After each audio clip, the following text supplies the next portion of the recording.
Cauliflower 65. இன்னைக்கு நமக்கு cauliflower 65 பண்ண போறோம். சரிங்களா? அதுக்கு தேவையான பொருட்கள் பார்த்துக்குவோம். இந்த காலிஃப்ளவர், ஒரு காலிஃப்ளவர் எடுத்திருக்கேன். ரெண்டாவது கடலை மாவு, பெருங்காயத்தூள், கலர் பொடி, இது அரிசி மாவு, மிளகாத்தூள், உப்பு. இது என்ன பண்ண போறோம்னா ட்ரையா தான் பண்ண போறோம்.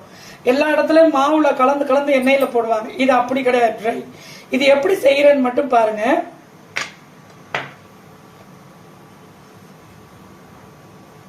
முதல்ல கடலை மாவு, ரெண்டாவது கலர் பொடி,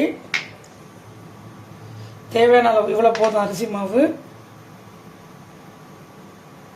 உப்பு இவ்வளவு போதும். பெருங்காயத்தூள் கண்டிப்பா நல்லா எல்லாமே போடணும். மிளகாத்தூள் போதும். இப்போ என்ன பண்ணணும், நம்ம இதை நல்லா மிக்ஸ் பண்ணணும். ஃபைன்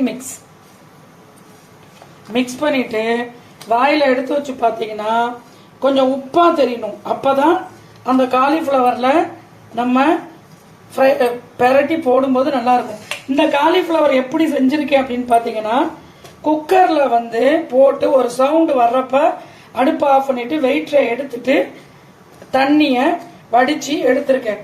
ஏன்னா அப்பதான் பூ வெந்திருக்கும், காம்பு வந்திருக்காது, குழையாம இருக்கணும். பூவுடைய தன்மை எப்படின்னா குழையக்கூடாது. உப்பு கொஞ்சம் கம்மியா தெரியுதுங்க, இன்னும் கொஞ்சம் உப்பு போட்டுக்கிட்டேன். எண்ணெய சூடேற்றிட்டு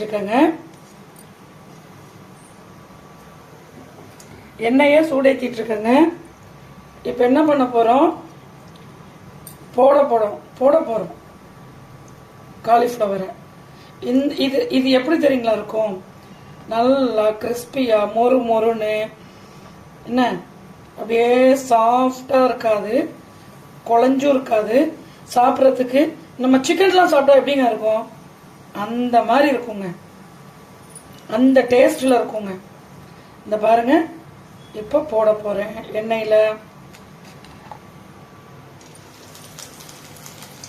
போட்டு சிம்ல வச்சிடணுங்க. அப்பதாங்க அது ரொம்ப ஸ்லோவா வேகணுங்க, இல்லைன்னா வெளியே வந்துடும், உள்ள வேகாது. மக்களே இந்த பாருங்க, ஃப்ரை காலிஃப்ளவர் ரோஸ்ட் பண்ணி எடுத்திருக்கோம்.